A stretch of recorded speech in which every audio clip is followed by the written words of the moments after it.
Então, dando continuidade aqui à leitura do MCASP, nona edição. Conforme o artigo 41 da Lei 4.320, de 1964, os créditos adicionais são classificados em 1. Suplementares, que são os destinados a reforço de dotação orçamentária. 2. Especiais, que são os destinados a despesas para as quais não haja dotação orçamentária específica. 3. Extra-orçamentários, que são os destinados a despesas urgentes e imprevistas em caso de guerra, comoção ou intestina ou comoção intestina ou calamidade pública. Eu acho que isso aqui está errado. Comoção intestina.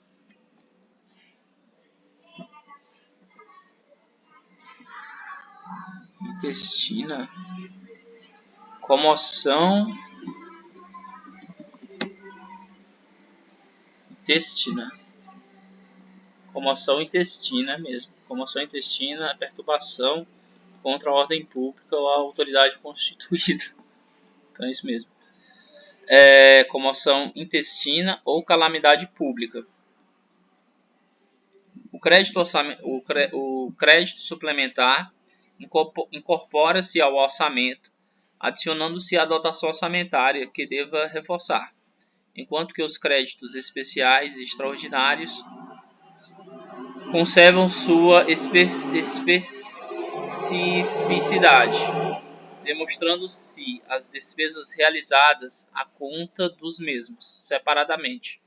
Neste sentido, entende-se que o reforço de um crédito especial ou de um crédito extraordinário deva dar-se respectivamente pelas regras previstas nos respectivos créditos ou, no caso de omissão, pela abertura de novos créditos especiais e extraordinários. A Lei nº 4.320, de 1964, determina, nos artigos 42 e 43, que os créditos suplementares e especiais serão abertos por decreto do Poder Executivo, dependendo de prévia autorização legislativa, necessitando da existência de recursos disponíveis e precedida de exposição justificada.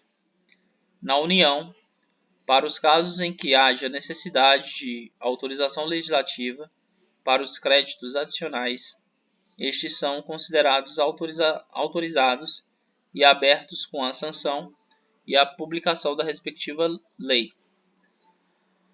Consideram-se recursos disponíveis para fins de abertura de créditos suplementares e especiais, conforme disposto no parágrafo 1º do artigo 43 da Lei 4.320, de 64.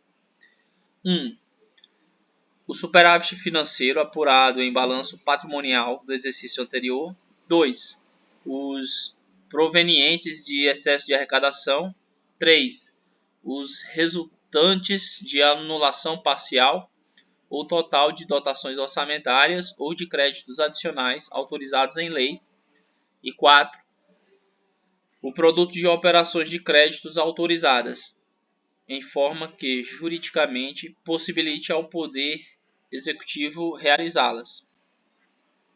A Constituição Federal de 1988, no parágrafo 8º do artigo 166, estabelece que os recursos objeto de veto, emenda ou rejeição do projeto de lei orçamentária que ficarem sem destinação podem ser utilizados como fonte hábil para a abertura de créditos especiais e suplementares, mediante autorização legislativa. A reserva de contingência é destinada ao atendimento de passivos contingentes e outros riscos, bem como eventos fiscais imprevistos, poderá ser utilizada para a abertura de créditos adicionais, visto que não há execução direta da reserva. O artigo 44 da Lei 4.320, de 64, regulamenta que os créditos extraordinários devem ser abertos por decreto do Poder Executivo e submetidos ao poder legislativo correspondente. Na União, esse tipo de crédito é aberto por medida provisória do Poder Executivo e submetido ao Congresso Nacional. A vigência dos créditos adicionais restringe-se ao exercício financeiro em que foram autorizados, exceto os créditos especiais e extraordinários abertos nos últimos 4 meses do exercício financeiro, que poderão ter seus saldos reabertos por instrumento legal apropriado, situação na qual a vigência fica prorrogada até o término do exercício financeiro subsequente. Artigo 167, parágrafo 2º da Constituição Federal. Ressalta-se que, na União, as alterações dos atributos do crédito orçamentário constantes da Lei Orçamentária da União, tais como modalidade de aplicação, identificador de resultado primário, RP, identificador de uso, IU, e fonte de recursos, FR, não são caracterizadas como créditos adicionais por não alterarem o valor das dotações. Essas alterações são denominadas outras alterações orçamentárias e são realizadas por meio de atos infralegais, observadas as autorizações constantes da Lei de Diretrizes Orçamentárias do exercício financeiro correspondente. Além dos créditos adicionais, outras alterações orçamentárias podem ser feitas no orçamento, como, por exemplo, nos casos de transposição, remanejamento ou transferência. Os termos transposição, remanejamento e transferência não foram previstos na Lei 4.320 de 64, visto que surgiram num texto constitucional de 1988 e não se confunde com o conceito de créditos adicionais. Os termos transposição, remanejamento e transferência estão associados a duas situações: realocação de recursos de uma categoria de programação para outra e destinação de recursos de um órgão para outro. Neste sentido, a doutrina faz a seguinte distinção: transposições são realocações no âmbito dos programas de trabalho dentro do mesmo órgão, e remanejamento são realocações na organização de um ente público com destinação de recursos de um órgão para outro. Transferências são realocações de recursos entre as categorias econômicas de despesa, dentro do mesmo órgão e do mesmo programa de trabalho. Observa-se que o inciso 6 do artigo 167 da Constituição Federal conceitua que é vedado a transposição, o remanejamento ou a transferência de recursos de uma categoria de programação para outra, ou de um órgão para outro, sem prévia autorização legislativa. Entretanto, o parágrafo 5º traz a seguinte exceção: a transposição, o remanejamento ou a transferência de recursos de uma categoria de programação para outra poderão ser admitidos no âmbito das atividades de ciência, tecnologia e inovação, com o objetivo de viabilizar os resultados de projetos restritos a essas funções, mediante ato do Poder Executivo, sem necessidade da prévia autorização legislativa, previstas no inciso 6 deste artigo. Etapas da despesa orçamentária. Quais são essas etapas? Planejamento.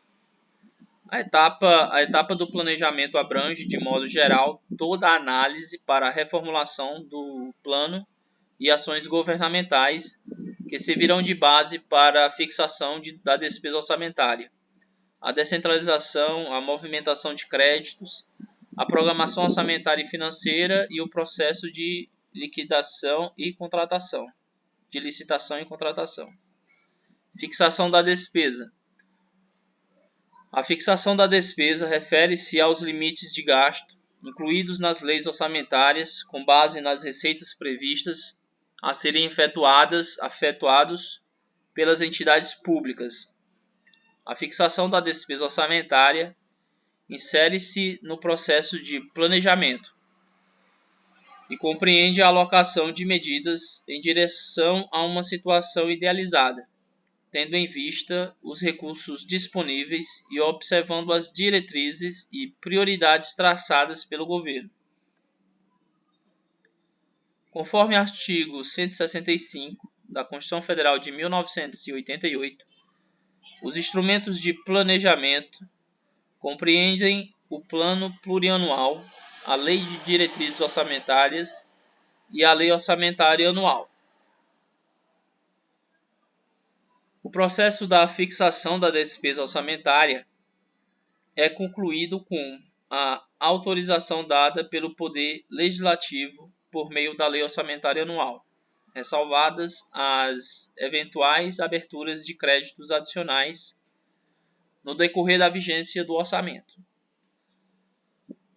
Descentralizações de créditos orçamentários. As descentralizações de créditos orçamentários ocorrem quando for efetuada movimentação de parte do orçamento, mantidas as classificações institucionais, funcionais, programática e econômica, para que outras unidades administrativas possam executar a despesa orçamentária. As descentralizações de créditos orçamentários não se confundem com transferências e transposição, pois a. não modificam a programação ou o valor de suas dotações orçamentárias, que são os créditos adicionais, e b. não alteram a unidade orçamentária, que é a classificação institucional detentora de crédito orçamentário aprovado na lei orçamentária ou em créditos adicionais.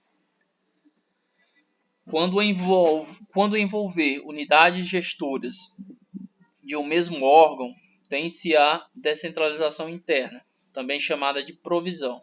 Se, porventura, ocorrer entre unidades gestoras de órgãos ou entidades de estruturas diferentes, ter-se-á uma descentralização externa, também denominada de destaque.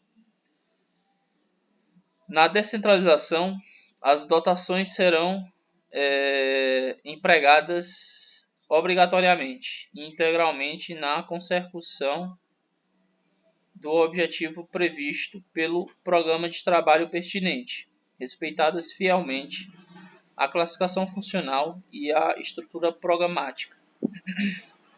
Portanto, a única diferença é que a execução da despesa orçamentária será realizada por outro órgão ou entidade.